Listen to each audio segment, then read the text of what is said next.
Now we are going to read third lesson of NCERT Hindi. नादान दोस्त। केशव के घर कार्निस के ऊपर एक चिड़िया ने अंडे दिए थे। केशव और उसकी बहन श्यामा दोनों बड़े ध्यान से चिड़िया को वहां आते जाते देखा करते। सवेरे दोनों आंखें मिलते कार्निस के सामने पहुंच जाते और चिड़िया दोनों को वहां बैठा पाते। उनको देखने में दोनों बच्चों को न मालूम क्या मजा मिलता। दूध और जलेबी की सूध भी न रहती थी। दोनों के दिल में तरह तरह के सवाल उठे। अंडे कितने बड़े होंगे, किस रंग के होंगे, कितने होंगे, क्या खाते होंगे, उनमें से बच्चे किस तरह निकल आएंगे, बच्चों के पर कैसे निकलेंगे, घोंसला कैसा है। लेकिन इन बातों का जवाब देने वाला कोई नहीं। न अम्मा को घर के काम धंधों से फुर्सत थी, न बाबूजी को पढ़ने लिखने से। दोनों बच्चे आपस ही में सवाल जवाब करके अपने दिल को तसल्ली दे लिया करते थे। श्यामा कहती, क्यों भाई, बच्चे निकल कर फिर से उठ जाएंगे? केशव विद्वान जैसे गर्व से कहता, नहीं रे पगली, पहले पर निकलेंगे। बगैर बगैर परों के बेचारे कैसे उड़ेंगे? श्यामा, बच्चों को क्या खिलाएंगे बेचारी? केशव इस पे पेचीदा सवाल का जवाब कुछ न दे सकता था। इस तरह 3-4 दिन गुजर गए। दोनों बच्चों की जिज्ञासा दिन दिन बढ़ती जाती थी। अंडों को देखने के लिए वे अधीर हो उठते थे। उन्होंने अनुमान लगाया कि अब जरूर बच्चे निकल आए होंगे। बच्चों के चारे का सवाल अब उनके सामने आ खड़ा हुआ। पेज 2। चिड़िया बेचारी इतना दाना कहाँ पाएगी कि सारे बच्चों का पेट भरे? गरीब बच्चे भूख के मारे चू चू करके मर जाएंगे। इस मुसीबत का अंदाजा करके दोनों घबरा उठे। दोनों ने फैसला किया कि कार्निस पर थोड़ा सा दाना रख दिया जाए। श्यामा खुश होकर बोली, तब तो चिड़ियों को चारे के लिए कहीं उठकर न जाना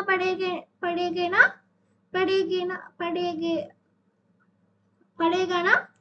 केशव, नहीं, तब क्यों जाएंगी? श्यामा, क्यों भैया, बच्चों को धूप न लगती होगी? पेज 2। चिड़िया बेचारी इतना दाना कहाँ पाएगी कि सारे बच्चों का पेट भरे? गरीब बच्चे भूख के मारे चू चू करके मर जाएंगे। इस मुसीबत का अंदाजा करके दोनों घबरा उठे। दोनों ने फैसला किया कि कार्निस पर थोड़ा सा दाना रख दिया जाए। श्यामा खुश होकर बोली, तब तो चिड़ियों को चारे के लिए कहीं उड़कर न जाना पड़ेगा ना? केशव, नहीं, तब क्यों जाएंगे? श्यामा, क्यों भैया, बच्चों को धूप न लगती होगी? केशव का ध्यान इस तकलीफ की तरफ न गया था। बोला, जरूर तकलीफ हो रही होगी। बेचारे प्यास के मारे तड़पते होंगे। ऊपर छाया भी तो कोई नहीं। आखिर यह फैसला हुआ कि घोंसले के ऊपर कपड़े की छत बना देनी चाहिए। पानी की प्याली और थोड़े से चावल रख देने का प्रस्ताव भी स्वीकृत हो गया। दोनों बच्चे बड़े चाव से काम करने लगे। श्यामा माँ की आंखें बचाकर मटके से चावल निकल लाई। केशव ने पत्थर की प्याली का तेल छुपके से जमीन पर गिरा दिया और उसे खूब साफ करके उसमें पानी भरा। अब अब चांदनी अब चांदनी के लिए कपड़ा कहाँ से आए? फिर फिर ऊपर बगैर छड़ियों के कप कपड़ा ठहर ठहरेगा कैसे? और छड़ियां कड़ी होगी कैसे? केशव बड़ी देर तक इस इस उदेड़ में रहा। आखिरकार उसने यह मुश्किल भी हल कर दी। श्यामा ने बोला, जाकर कूड़ फेंकने वाली टोकरी उठा लाओ। अम्मा जी को मत दिखाना श्यामा, वह तो बीच से फटी हुई है, उसमें से डूब न जाएगी। केशव ने झुंझलाकर कहा, तो टोकरी तो ला, मैं उसका सुराग मैं उसका सुराग बंद करने की कोई हिकमत हिकमत निकालूंगा। पेज 3। श्यामा दौड़कर टोकरी उठा लाए। केशव ने उसके सुराख में थोड़ा सा कागज ठूस दिया और तब टोकरी को एक टहनी से टकाकर बोला, देख, ऐसे ही घोंसले पर उनकी आड़ कर दूंगा, तब कैसे डूब जाएगी? श्यामा ने दिल में सोचा, भैया कितनी चालाक है। Now part 2। गर्मी के दिन थे। बाबूजी दफ्तर गए हुए थे। अम्मा दोनों बच्चों को कमरे में सुलाकर खुद सो गई थी, लेकिन बच्चों की आंखों में आज नींद कहाँ। अम्मा जी को बहालने के लिए दोनों दम रोके, आंखें बंद किए, मौके का इंतजार कर रहे थे। जो ही मालूम हुआ कि अम्मा जी अच्छी तरह से सो गईं, दोनों चुपके से उठा और बहुत धीरे से दरवाजे की छिटकनी खोलकर बाहर निकल आए। अन्नों की हिफाजत की तैयारियां होने लगी। केशव कमरे से एक स्टूल उठा लाया, लेकिन जब उससे काम काम न चला तो नहाने की चौकी लाकर स्टूल के नीचे रखी और डरते डरते स्टूल पर चढ़ा। श्यामा दोनों हाथों से स्टूल पकड़े हुई थी। स्टूल चारों टंगे बराबर न होने के कारण जिस तरफ ज्यादा दबाव पाता था, जरा सा हिल जाता था। उस वक्त केशव को कितनी तकलीफ उठानी पड़ती थी, यह उसी का दिल जानता था। दोनों हाथों से कार्निस पकड़ लेता और श्यामा को दबी आवाज से ढांढता, अच्छी तरह पकड़ पकड़। पेज 4। वरना उठाकर बहुत मारूंगा। मगर बेचारी श्यामा का दिल तो ऊपर कार्निस पर था। बार बार उसका ध्यान उधर चला जाता और हाथ ढीले पड़ जाते। केशव ने जो ही कार्निस पर हाथ रखा, दोनों चिड़ियां उड़ गई। केशव ने देखा, कार्निस पर थोड़े तिनके बिछे हुए हैं और उन पर 3 अंडे पड़े हैं, जैसे घोंसले उसने पेड़ों पर देखे थे। वैसा कोई घोंसला नहीं है। श्यामा ने नीचे से पूछा, क्या बच्चे हैं भैया? केशव, 3 अंडे हैं, अभी बच्चे नहीं निकले। श्यामा, जरा हमें दिखा दो भैया, कितने बड़े हैं? केशव, दिखा दूंगा, पहले जरा तिचड़े ले आ, नीचे बिछा दो, बेचारे अंडे तिनकों पर पड़े हैं। श्यामा दौड़कर अपनी पुरानी धोती फटकर एक टुकड़ा लाई। केशव ने झुकाकर कपड़ा ले लिया। उसकी कई तह करके उसने एक गद्दी बनाई और उसे तिनकों पर बिछाकर तीनों अंडे धीरे से उस पर रख दिए। श्यामा ने फिर कहा, हमको भी दिखा दो भैया। केशव, दिखा दूंगा, पहले जरा वह टोकरी दे दो, ऊपर छाया कर दो। श्यामा ने टोकरी नीचे से थमा दी और बोली, अब तुम उतर उतर आओ, मैं अभी तो देखूं। केशव ने टोकरी को एक टहनी से टकाकर कहा, जा दाना और पानी की प्याली ले आ, मैं उतर आऊं तो तुझे दिखा दूंगा। श्यामा प्याली और चावल भी लाई। केशव ने टोकरी के नीचे दोनों चीजें रख दी और आहिस्ता से उतर आया। श्यामा ने गिड़गिड़ाकर कहा, अब हमको भी चढ़ा दो भैया। केशव, तू गिर पड़ेगी।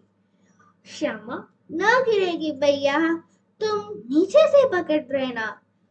केशव, ना भैया, ना भैया, कहीं तू गिर गिरा पड़ी तो अम्मा जी मेरी चटनी ही कर डालेगी, कहेगी कि तूने ही चढ़ाया था। क्या क्या करेगी देखकर? अब अंडे बड़े आराम से है, जब बच्चे निकलेंगे तो उनको पालेंगे। दोनों चिड़िया बार बार कार्निस पर आती थी और बैंगन बैठे ही उड़ जाती थी। केशव ने सोचा, हम लोगों के डर से नहीं बैठती, स्टूल हटाकर कमरे में रखा है, चौकी जहां की थी वहां ही रख दी। पेज 5। श्यामा ने आंखों में आंसू भरकर कहा, तुमने मुझे नहीं दिखाया, मैं अम्मा जी से कह दूंगी। केशव, अम्मा जी से कहेगी तो बहुत मारूंगा, कह देता हूँ। श्यामा, तो तुमने मुझे दिखाया क्यों नहीं? केशव, और गिर पड़ेगी तो 4 सर न हो जाते? श्यामा, हो जाते, देख लेना, मैं कह दूंगी। इतने में कोठरी का दरवाजा खुला और माँ ने धूप से आंखों को बचाते हुए कहा, तुम दोनों बाहर कब निकल आए? मैंने कहा ना था कि दोपहर को न निकलना। किसने खोला?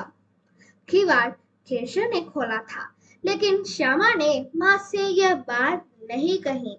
उसे डर लगा कि भैया पिट जाएंगे। केशव दिल में कांप रहा था कि कहीं श्यामा कह न दे अंडे न दिखाए थे। इससे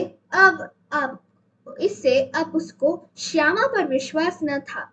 श्यामा सिर्फ मोहब्बत के मारे चुप थी, या इस कसूर में हिस्सेदार होने की वजह से। इसका फैसला नहीं किया जा सकता, शायद दोनों ही बातें थी। माँ ने दोनों को डांट टपट कर फिर कमरे में बंद कर दिया और अब धीरे धीरे उन्हें पंखा झुलाने लगी। अभी सिर्फ 2 बजे थे। बाहर तेज लू चल रही थी। अब दोनों बच्चों को नींद आ गई थी। Now part 3। 4 बजे यकायक श्यामा की नींद खुली। किवाड़ खुले हुए थे। वह दौड़ी हुई कार्निस के पास आई और ऊपर की तरफ तकाने लगी। टोकरी का पता न था। संयोग से उसकी नजर नीचे गई और वह उल्टे पांव दौड़ी हुई कमरे में जाकर जोर से बोली, भैया, अंडे तो नीचे पड़े हैं, बच्चे उड़ गए। केशव घबरा कर उठा और दौड़ा हुआ बाहर आया तो क्या देखा है कि तीनों अंडे नीचे टूटे टूटे पड़े हैं और उनसे कोई छूने की किसी चीज बाहर निकल आई है। पानी की प्याली भी एक तरफ टूटी पड़ी है। पेज 6। उसके चेहरे का रंग उड़ गया। सहमी हुई आंखों से जमीन की तरफ देखने लगा। श्यामा ने पूछा, बच्चे कहाँ गए भैया? केशव ने करुण स्वर में कहा, अंडे तो फूट गए। श्यामा, और बच्चे कहाँ गए?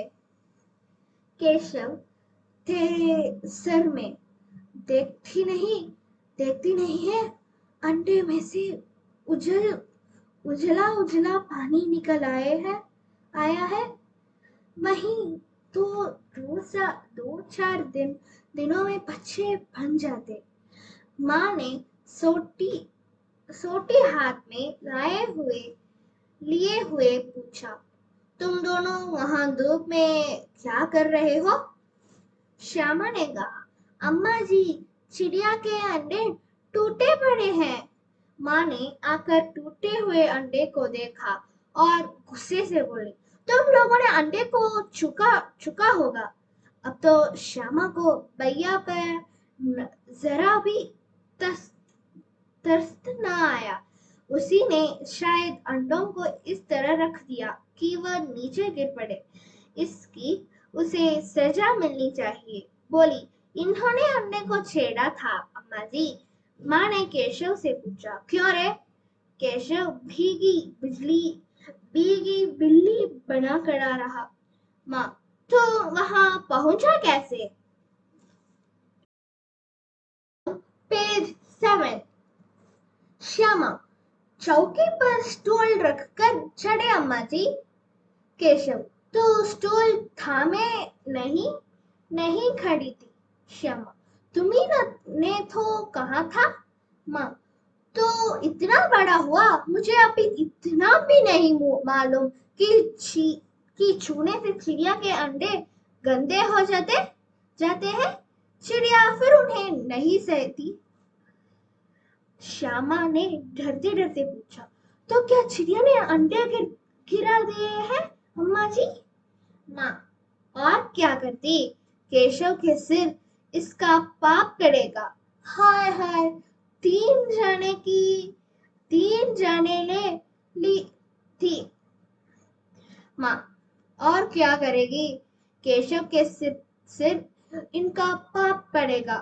हाय हाय, तीन जाने ले ली दृष्ट ने केशव रोनी सूरत बनकर बोला, मैंने तो सिर्फ अंडों को गद्दी पर रख दिया था अम्मा जी।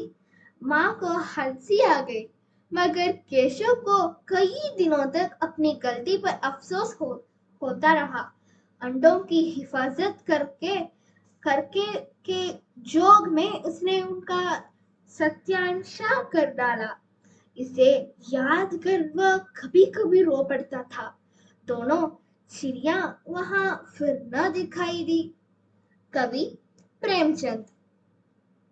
Thank you.